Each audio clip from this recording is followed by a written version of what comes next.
una pena, ¿no?, lo que sucedió con Santiago. Sí, el tipo que defendía la libertad de expresión, la libertad individual, hacer y ser lo que quiera hacer.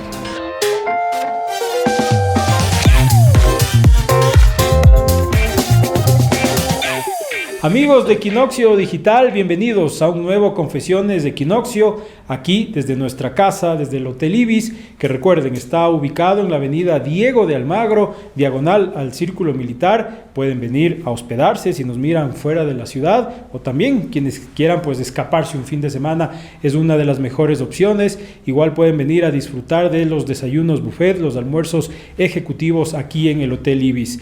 Esta vez en este programa tenemos una invitada muy especial, una periodista, una comunicadora con quien vamos a charlar sobre algunos temas, así que conocemos ahora el perfil de Yaneri Nostroza. Yaneri Nostroza es una periodista ecuatoriana con más de 20 años de experiencia. Se ha desempeñado como anchor de noticias, consultora de comunicación y directora del programa de investigación 30+. Actualmente es conferencista en Valiente, una comunidad que impulsa a miles de mujeres alrededor de Ecuador, y directora del medio de comunicación digital Visionarias. Bienvenidos a Confesiones Equinoccio.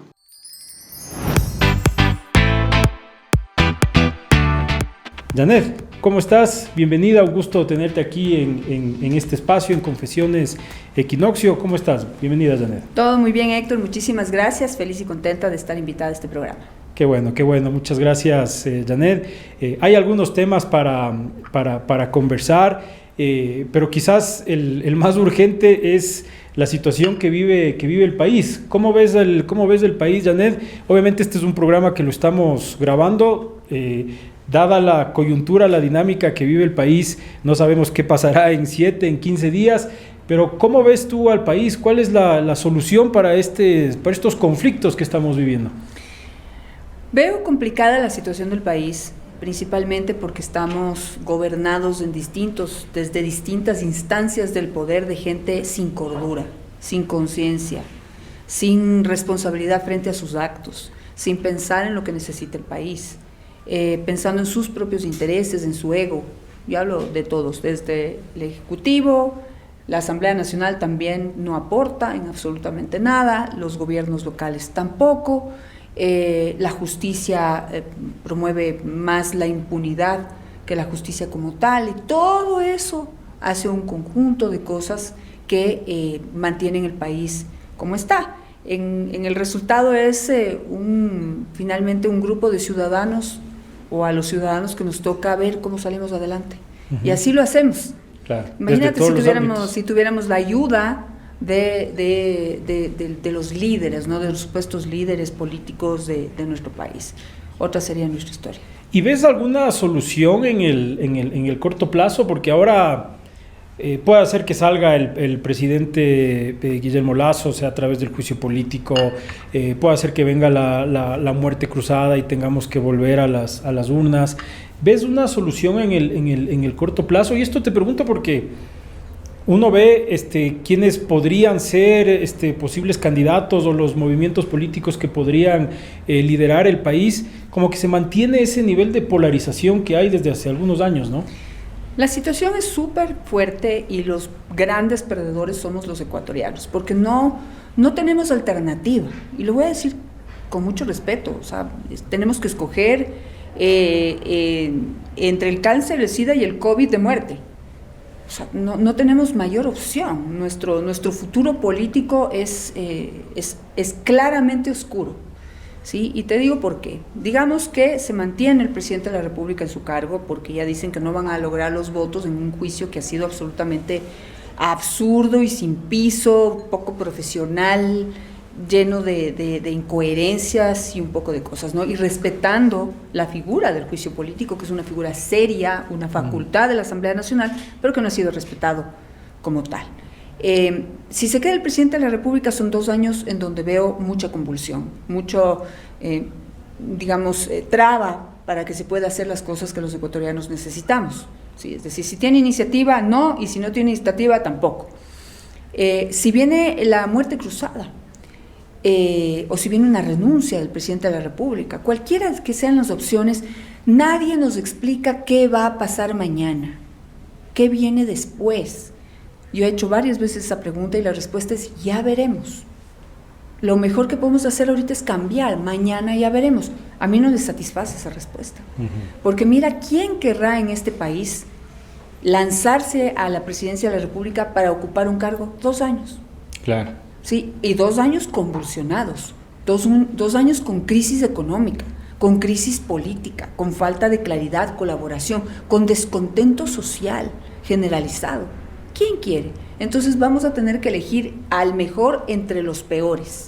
Y creo que no solo se trata de quién podría ser presidente, presidenta, vicepresidente, sino que ya luego conformar los equipos también me parece que es difícil, ¿no? Porque quizás hay mucha gente de valía, capaz, que dada la situación política no quiere involucrarse. Claro que sí, porque el problema que ya tenemos en este momento va mucho más allá de la inoperancia o la inconsciencia, como quieran llamar, de Guillermo Lasso, porque no podemos desconocer que hay un problema en el gobierno, ¿sí?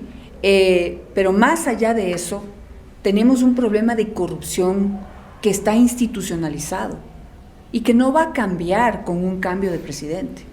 Es decir, si bien a Lasso le ha faltado, para cualquiera que sea presidente de la República, es un problema fuerte que la corrupción está enraizada en las instituciones.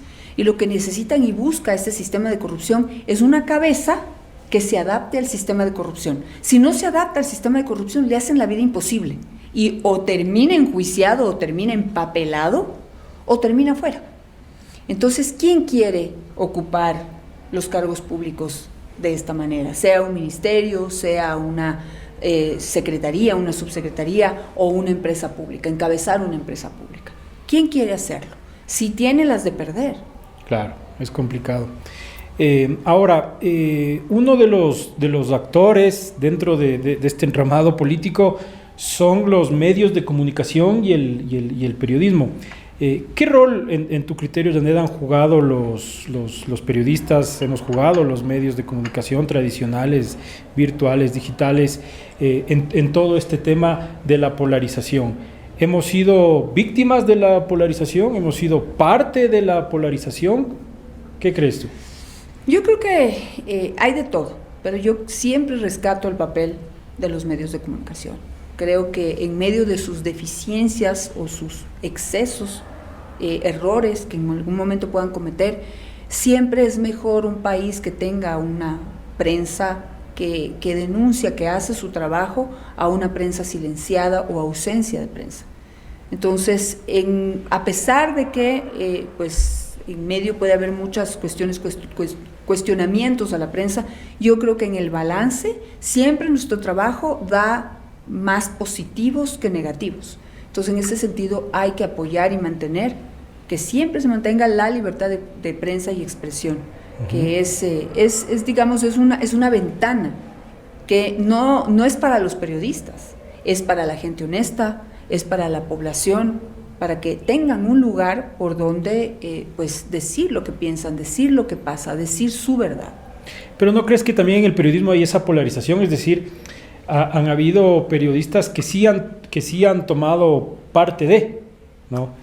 Que obviamente cada periodista pues tiene su línea, su ideología, eso es normal porque somos seres humanos, pero sí han tomado parte de en algunos procesos, ¿no? Dentro de la misma etiqueta, en gobiernos anteriores han estado como parte del oficialismo, lo mismo sucede ahora, y eso también ha complicado un poco los temas de polarización que vive el país. Mira, puede ser que haya periodistas que tengan agenda política, puede ser. Creo que ya cada uno verá su conciencia cómo se desenvuelve, pero por otro lado yo creo que también hay que analizar que los tiempos han sido tan convulsionados que ya es imposible no tomar partido. Y te voy a hablar directamente. Yo no puedo ser imparcial ante la corrupción. Claro. Yo no puedo ser imparcial ante la violencia. Yo no puedo ser imparcial ante el abuso de poder. Yo no puedo ser imparcial ante la inoperancia o ante la impunidad. Uno no puede ser imparcial. No pueden pedir que un periodista aborde el tema de justicia, están dejando libres un montón de delincuentes, en donde uno, cuando entra al fondo del asunto, se empieza a dar cuenta que hay inoperancia de la policía, inoperancia de la fiscalía, inoperancia de los jueces, corrupción en las 3 instancias y miedo. ¿Puede uno ser imparcial ante eso? Claro. Es absurdo ser imparcial. Y no se puede Sí. ser ajeno tampoco a eso. Pues, ¿no? Puede ser uno imparcial en medio de un proceso o un juicio político en donde ves y tienes asambleístas que ni siquiera leen lo que firman. No se puede ser imparcial frente a eso. Ahora uno lo que tiene es que impulsar que el derecho, la Constitución se cumpla. Si te vas contra eso, entonces ahí sí ya puedes, te expones, ¿no? al Claro. cuestionamiento. Claro. ¿Sí? Pero también los tiempos han cambiado. Esto de que los periodistas, nunca han sido impolutos así de que no han tomado partido en nada, porque como tú bien mencionaste, somos seres humanos y los seres humanos no pueden ser imparciales. Siempre hay algo de ti que está en una opinión, en una pregunta, en un texto escrito. Siempre va a haber algo de ti ahí. Eso es lo más normal. ¿Sí? De ahí a utilizar el medio de comunicación para satisfacer o cumplir con los intereses de determinados grupos o los tuyos propios es otra cosa. Y yo creo que eso en la mayoría de medios no está sucediendo. Ahora, Janet, vamos un poco, ya hemos analizado el tema coyuntural, político y demás. ¿Cómo se da tu vinculación con la comunicación, con el periodismo? ¿Es algo que siempre quisiste hacer? Siempre, sí. Yo siempre quise ser periodista, desde que tengo uso de razón.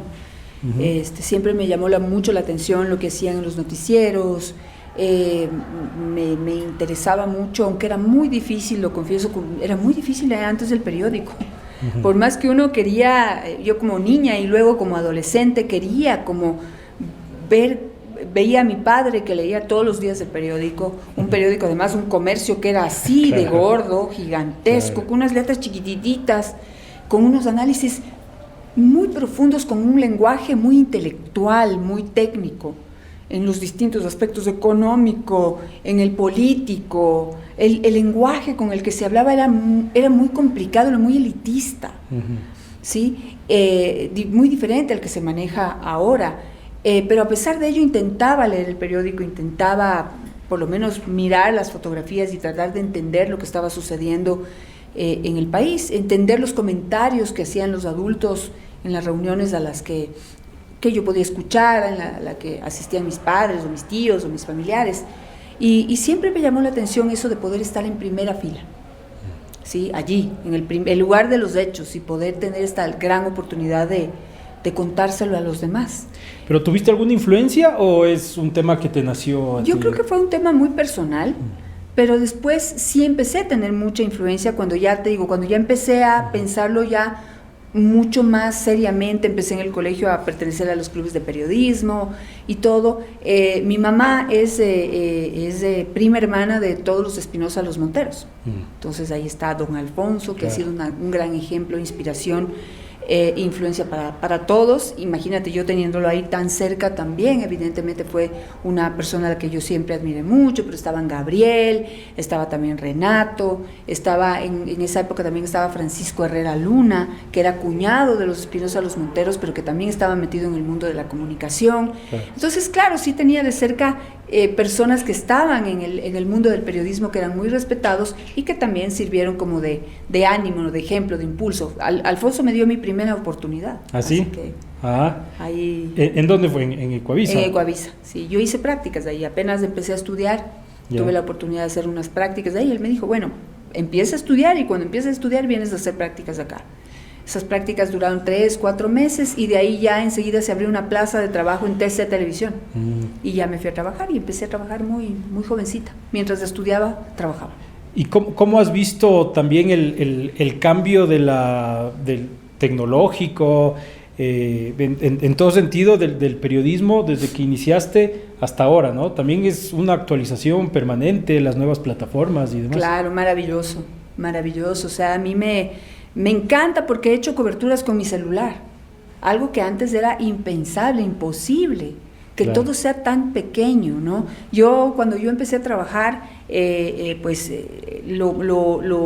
lo común en los canales de televisión eran las cámaras 3/4, las cámaras del sistema 3/4, Claro. que eran unas cámaras pesadísimas, imposibles de que una mujer, por ejemplo, las pueda llevar, eran muy pesadas. Se necesitaba un camarógrafo y un asistente para que ayude, porque además esto era complementado con una casetera Claro, que tenía que llevar gigantesca acá. y tremendamente pesada, con los cables atados a la cámara, o sea, la prehistoria total. Pero no, eran unos equipos enormes, pesados, que toda la infraestructura que se necesitaba para trasladar un equipo de un lugar a otro era costoso, ¿no? Claro. Entonces eso alejaba la posibilidad de hacer un periodismo independiente como el que sí se puede Claro, hacer claro. hoy. Y después era la edición también, porque Claro, la edición además era tenías que estar cuadro ahí a con las cuadro, perillitas. con unas perillitas para Claro. cuadrar exactamente dónde terminaba una imagen para arrancar la otra. Un arte, ¿no? Claro. Era muy divertido, a mí me encantaba, o sea, me acuerdo y era un reto, Claro. ¿no? Y esa escuela la mantengo todavía y pues me he adaptado a los nuevos sistemas y fíjate que yo nunca aprendí a editar, pero ahora es facilísimo porque hay cantidad de aplicaciones que te ayudan, que Claro. tienen ya todo prácticamente hecho. Claro. Hasta en el celular, algo urgente lo Yo puedes edito ahí todo en mi editar. celular. Claro. He hecho claro. cosas pues sencillas, pero Claro. para las redes sociales tremendamente válidas. Entonces, eso ha sido maravilloso, realmente, el Y- poder simplificar la Claro, posibilidad de claro. comunicar. Y la inmediatez. Exactamente. Ahora, de esos primeros años en el periodismo, ¿te acuerdas de alguna anécdota, alguna cosa que haya sucedido, que claro, puede ser ahora impensado que te suceda hoy, pero que debido a la inexperiencia, pues te pudo haber pasado? A ver, anécdotas, a ver, quizás al principio yo creo que algo que reconozco hoy como una anécdota, pero en ese momento algo de muchísimo estrés, era que yo he ido evolucionando con el tiempo. Y al principio me costaba mucho hacer lo que estoy haciendo ahorita, por ejemplo, sentarme y exponer mis ideas, mis pensamientos como con tranquilidad, hacer una improvisación, por ejemplo, o sea, hacer una cobertura en vivo. Es un gran reto para mí. Yeah. Entonces recuerdo en una ocasión que realmente me quedé ya sin palabras, ya no sabía qué más decir. Me acuerdo que era una salida de un presidente, creo que era Sixto Durán Ballén, no estoy muy segura. Y se iba de viaje y antes de eso era motivo de cobertura. Entonces tú te ibas a la base militar y te parabas ahí y decías, sí, aquí está el presidente de la República ya saliendo a otro país, va a hacer esto, otro. Pero claro, la inexperiencia siempre te dice, o sea, tú ves a los periodistas con mucha experiencia y crees que las ideas se le vienen a la cabeza como por acción del Espíritu Claro, que Santo. están improvisando ¿No? ahí todo. Y no es así, uno tiene que prepararse para poder hacer esa improvisación. Pero en mi juventud y en mi desconocimiento y en mi proceso de capacitación y de aprendizaje, claro, yo como que tomé ciertos datitos y no suficientes, ¿sí? Y dije a mis datos, tin, y se me acabó el bla bla, y seguía yo al aire y no sabía qué más decir. Entonces me acuerdo que como que yo así como que simulé que el micrófono se dañó y empecé a mover los labios así como que se me hubiera ido el audio y todo el mundo era desesperado, ¡el audio! ¡Abran el audio! No. Y pum, le dieron paso ya a la gente que estaba en set y yo, o sea, Pero bueno, esa fue una buena improvisación. bueno, o sea, te juro, un recurso así de emergencia y de última hora, creo que claro, en esa época no dije nada, ahora ya lo cuento como anécdota y como Claro, chiste, pero claro. sí fue súper fuerte, ¿no? Porque, qué estrés. Claro. Yo me acuerdo que me sudaban las manos así para presentar noticias, teníamos así papeles que venía impreso el texto, ¿no? Porque el prompter también de otra antigua tecnología y todo se dañaba cada rato. Eso te iba a preguntar, ¿tuviste algún lío con el Claro, teleprompter? entonces se dañaba el prompter y tenías que leer del papel, tener esa habilidad para leer del papel, ¿no? Entonces, pero mis manos me sudaban tanto que yo distorsionaba la tinta. O sea, las palabras se borraban, porque me agarraba de ese papel y las manos me sudaban, quedaban empapados los papeles así. Y claro, en el momento en que necesitaba leer del papel, no podía leer porque estaba todo distorsionado. No, terrible, terrible, terrible. Pero bueno, Pero eso, son esas experiencias parte del camino. Claro que sí, ya después con el tiempo ya me di cuenta que tenía que desarrollar una metodología propia para poder improvisar, claro. ¿sí? Y eso implicaba tener primero total conocimiento del tema, si no, no improvises, claro. Porque no hay cómo inventarse cosas que no sabes, ¿sí? Y segundo, tomar de todo lo que sabes y todo lo que aprendes, tomar nota de lo más importante. Entonces yo me armo mis talking points así, y a cada uno ya conozco, o sea, es como un pie para empezar a hablar y desarrollar distintas cosas que previamente ya he leído, he conversado, he hablado, me he empapado, he entendido, para yo poder explicarlo a los demás. Claro. Entonces, ha sido con el tiempo y con los años, pero la primera vez que pude improvisar me sentí realmente graduada, claro, de periodista. ¿Y tienes alguna preferencia entre la televisión y la radio? ¿O disfrutas los dos, te sientes cómodo en los dos ahora? Yo creo que, mira, yo soy una persona que siempre, toda mi vida, he aprovechado las oportunidades, ¿sí? Creo que eso es algo que a mí me ha ayudado a llegar a donde yo he querido, ¿sí? Pero aprovechando las oportunidades para poder aprender. Entonces, he trabajado en radio, he trabajado en televisión, he trabajado en prensa, principalmente en revistas. Trabajé alguna vez colaboré con el diario La Hora, colaboré con el diario Hoy, y fue interesante, pero en donde más oportunidades he tenido es en la televisión. Entonces me he dedicado y me dediqué a profesionalizarme, a profundizar mi desarrollo como periodista de televisión. Entonces ahí en donde me siento más cómoda, porque es lo que más sé hacer. Pero me encanta la radio, por ejemplo, me parece maravillosa la radio. He hecho radio, pero siempre como algo secundario, como algo paralelo. Mi actividad principal siempre ha sido la televisión, ahora en esta nueva modalidad, ahora en Visionarias es un medio. Bueno, y ahora digital. También en las radios ya se transmite también lo que está en la cabina, ¿no? Entonces así ya son ya multicanal. Claro. Janet, para ir un poco concluyendo también, ¿cómo ha sido llevar el tema profesional con el tema personal, con el tema familiar? ¿No? Que también es complejo, porque este oficio, el de la comunicación, el del periodismo, no es un tema que vas, haces tu noticiero y se acabó, ¿no? Además, tienes que estar permanentemente informada de qué es lo que está sucediendo. ¿Qué tan complejo ha sido llevar eso? Bueno, ha sido súper duro, sobre todo en el inicio. Esta es una profesión que es muy absorbente y que demanda muchísimo tiempo, sobre todo cuando estás empezando. No solamente por el tiempo que implica dedicarse al periodismo, sino porque el periodismo de noticias, sobre todo, ocurre en cualquier momento. Entonces uno no puede disponer del tiempo como uno quisiera. Pero, digamos, en el camino yo fui organizándome para poder ser lo más independiente posible, ¿sí?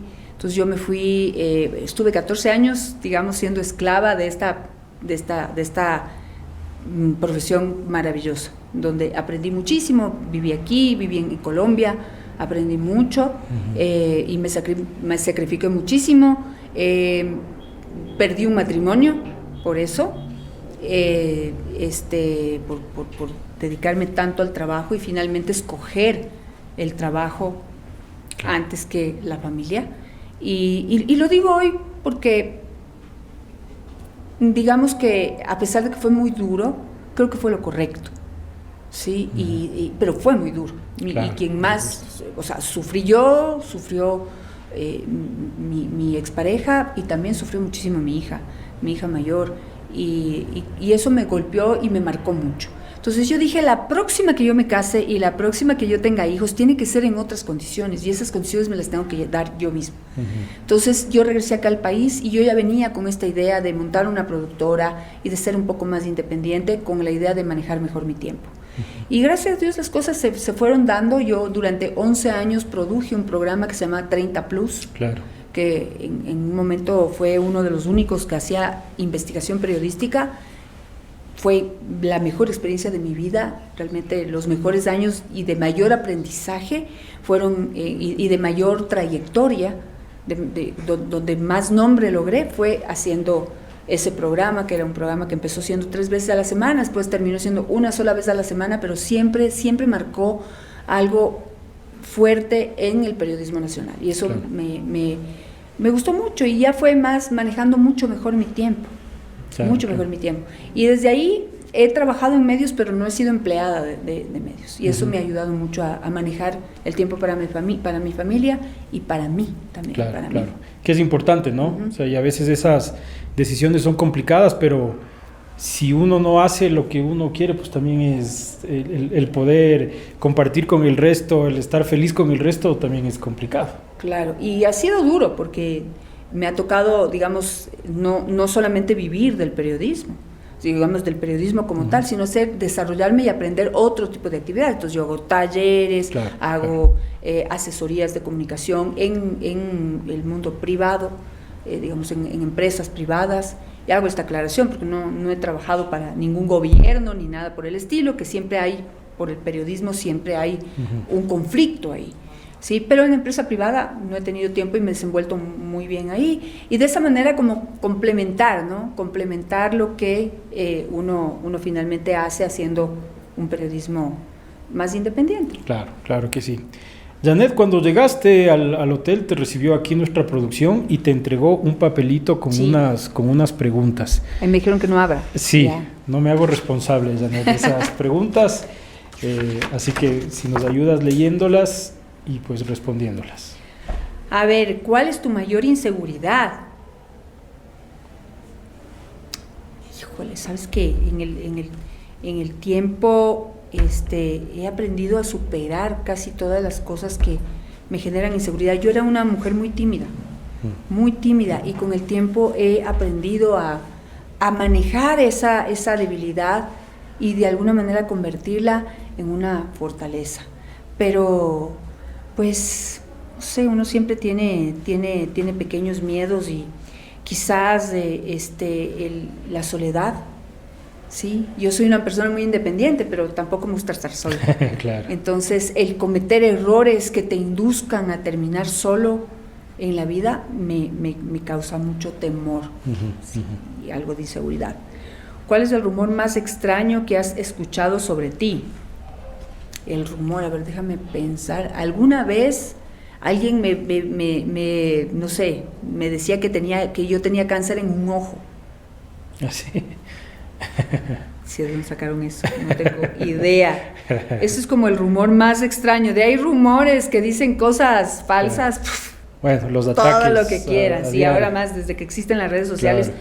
mucho más que antes. Pero yo, digamos que estoy muy segura y muy tranquila de lo que soy, y de que mi vida es totalmente transparente y está a disposición de quien quiera analizarla y todo. Y pues ya he aprendido a no dañarme el alma ni la sangre leyendo cosas, tonterías que si dicen de tienes mí. bloqueos ahí en redes sociales, cuentas silenciadas o no, o ahí. Sabes que pocas. Me molesta mucho cuando, digamos, hay un abuso en el tema de poder acceder a ti directamente, ¿sí? Digamos, yo tolero muchísimo la crítica, incluida crítica en donde hay errores o cosas falsas que se pueden decir sobre las que la gente comenta.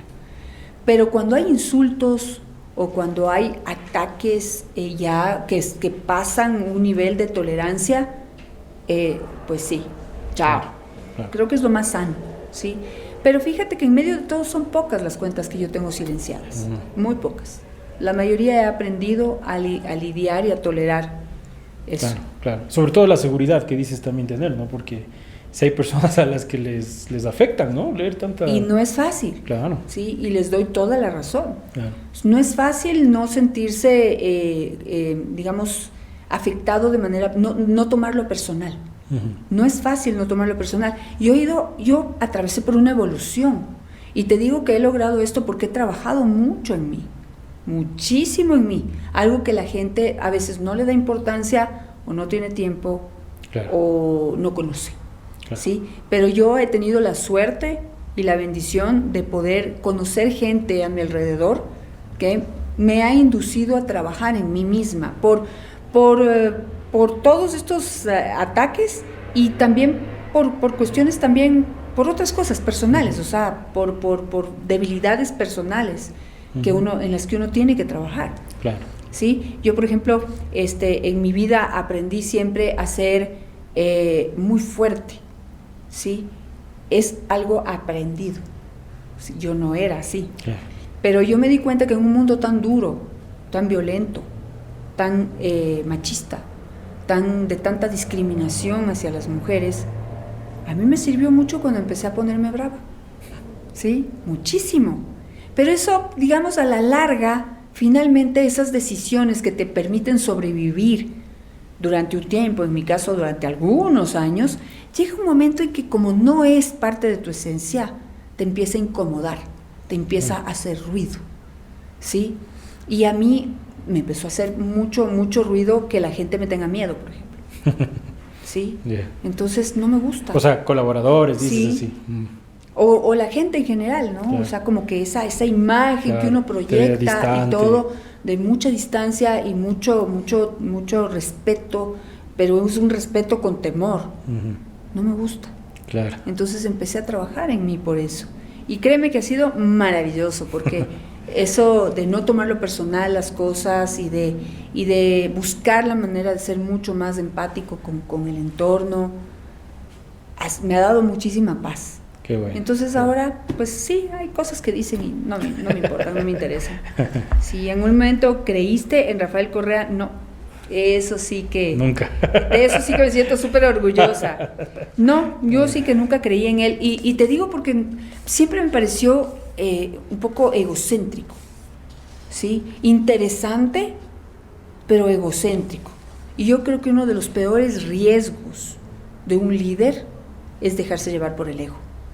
¿Sí? Entonces a mí me parece un punto totalmente en contra, pero de ahí tuve una única oportunidad de entrevistarlo, que fue cuando la primera vez era candidato, y no, a mí me dio pésima espina, un tipo muy prepotente, ¿sí? Y además, te digo, muy discriminador, ¿sí? A él le molestó mi entrevista, o sea, le molestó mi presencia en mi entrevista desde el primer minuto en que me vio. Entonces ya como que ni me cayó ni le caí bien, me imagino, ¿no?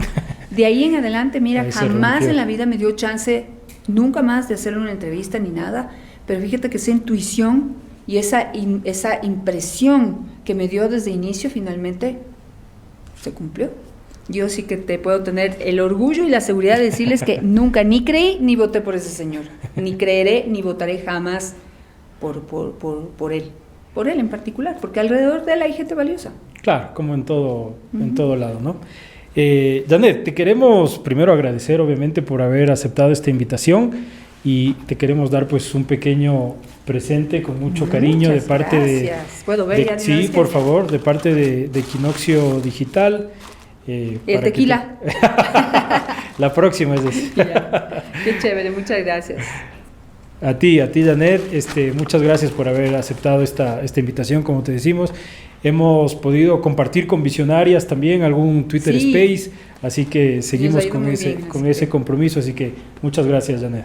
Gracias, y sí, quiero agradecer por la entrevista y quiero dejar justamente abierta esa predisposición a que sigamos colaborando en Equinoccio, Visionarias, y ojalá más medios digitales nos pudiéramos unir. Creo que eso marcaría muchísimo diferencia y creo que con la fuerza de cada una de nuestras comunidades sí vamos a poder mover a la opinión pública. Perfecto. La unión hace la fuerza. Así y creo que ahora que no tenemos ni grandes intereses económicos, ni inversiones en la mitad, sino simplemente las ganas de llegar a la comunidad con una visión, cada uno con su visión distinta de la realidad, creo que podremos hacer grandes cambios. De acuerdo, Janet. Así será. Muchísimas gracias. Gracias. Y sí, nos sumamos a eso. Justamente la suma de voluntades es la que va a hacer que podamos cambiar esta sociedad, y desde Visionarias, desde Equinoccio Digital, pues estamos comprometidos con ello. Les agradecemos a ustedes por habernos acompañado también acá en un nuevo Confesiones Equinoccio, ya saben, desde nuestra casa, desde el Hotel Ibis, que está ubicado en la avenida Diego de Almagro, diagonal al Círculo Militar. Pueden venir a hospedarse, a degustar sus desayunos buffet, sus almuerzos ejecutivos. No se olviden, Hotel Ibis en la Diego de Almagro. Muchísimas gracias por habernos acompañado. Somos Equinoccio Digital.